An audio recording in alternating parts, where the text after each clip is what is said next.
Hi guys, as promised, I said I'd do a YouTube video in response to some of the questions you asked me earlier in the week. I also thought it would be an opportunity for you to meet me in person. Here I am, hello. So you know who you're talking to when you're typing away on Facebook. I've got a dog on my lap. This is Bertie. He's one of four dogs that I have in total. Bertie, say hello, hello. Oh, that's a fly bird. Um, anyway, I'll crack on with these questions. Got off my lap. Right. Firstly, Lisa Board. You asked me what pose makes the best sketch. It's a difficult one, Lisa, really, because I wouldn't say there's one set pose because every horse, pet, animal is different. So one pose which might suit one animal might not suit another. I'd say generally, if your horse has any colourful markings, such as a blaze or a snip, then you want to get it partly side on so that you can see the facial markings, or if not front on. Again, if it's a dog with colourful markings, again you want to capture those in the face, because obviously they're all part of your pet. The best thing, all I can say is, the main thing is capturing, how can I say, the characteristic of your pets in one photo. Sometimes you look at one photo and you think, oh yeah, that encapsulates my animal, my pet, and that's the one to pick, really. Generally, if people are sending me photos for me to draw or paint, I ask for a selection, and then I can go through those with the client, and then we can decide which one would be best to use.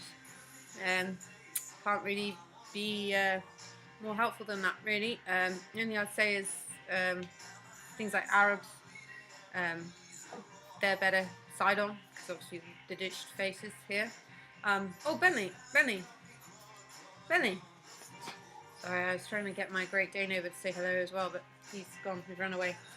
Anyway, so I'll go on to my next question. Walaeth Duffy, excuse me if I pronounced that wrong. I'm not very good with pronouncing some things. She's asked me what my worst fall was. I guess that's horse related, as in my riding. My worst fall would be my run up to badminton. It would be quite some years ago now, when I was still eventing.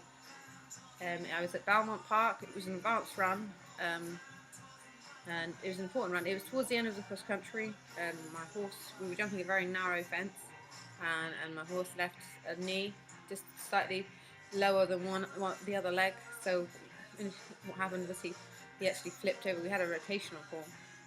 Luckily, I landed next to him and not underneath him. Otherwise, that would have been game over, I think, for me. And we didn't have the blow-up body protectors then, so I probably would have got quite squashed. I hit the ground pretty bad, and I lied on the floor for about 10 minutes. Everyone thought I was unconscious, but basically I was so badly winded that I couldn't speak or answer any of the questions. Anyway, we got over that. There was a photographer, he got a cracking photo of it. I tried to dig it out so I could show you guys, but unfortunately I haven't been able to find it. Anyway, again, I'll crack on.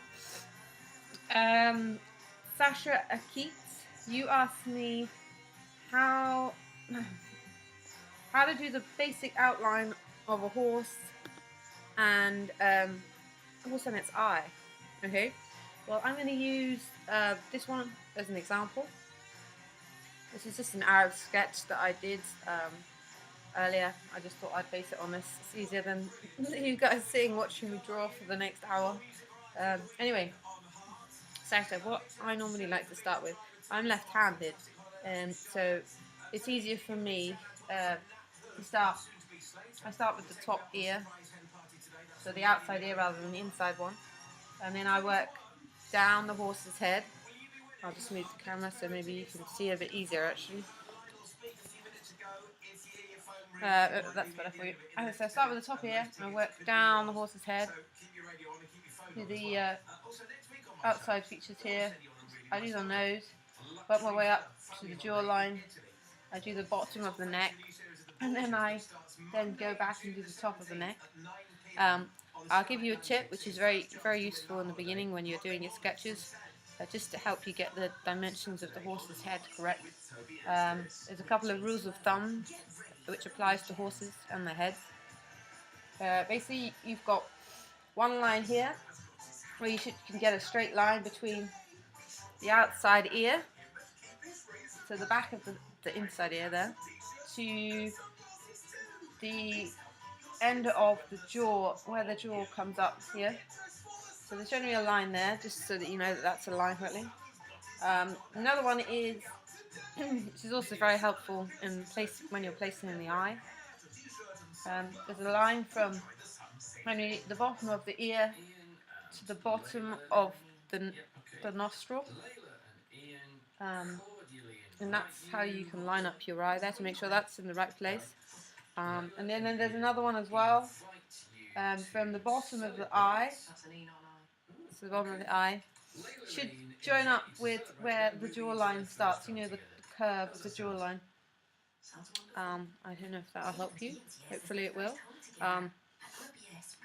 Generally, then if you draw those lines in, then you sort of get an idea basically where the eye should lie, and then you can judge it yourself whether that looks like it's in the correct place or whether it needs to adjust. So then I do my outline of my eye, and then when I'm happy that it visually looks correct, I will then fill in the inside details such as the pupil. If the light's catching it in a certain way, then that's where you normally get some specks of white, where the light's just bouncing off the retina. And then I'll go around and add the outside features, such as generally horses have, I like to call them the eyebrows. It's probably not correct, and I should know because I'm obviously horsey, but I like to call them eyebrows. And then also the wrinkles under the eye. And generally horses have a vein running from the eye, which is another detail you can add. It depends on the photo you're copying from, really. Anyway, I hope that helps. Hopefully it will. If you need any more info, then please ask me some more questions. Okay, my last question is from Kelly Bryant. She's asked advice for an artist switching from hobby to professional. Okay, and how to make money out of it. Okay, Kelly, all I can say is I can just share my own experiences from where I started. Basically, I started in the beginning just doing my work for friends and family. Obviously, then that started to grow through personal recommendation. People saw my pictures on other people's walls, and then they asked, "Oh, can I have one of those?" So, firstly, I would say resource your connections you have already.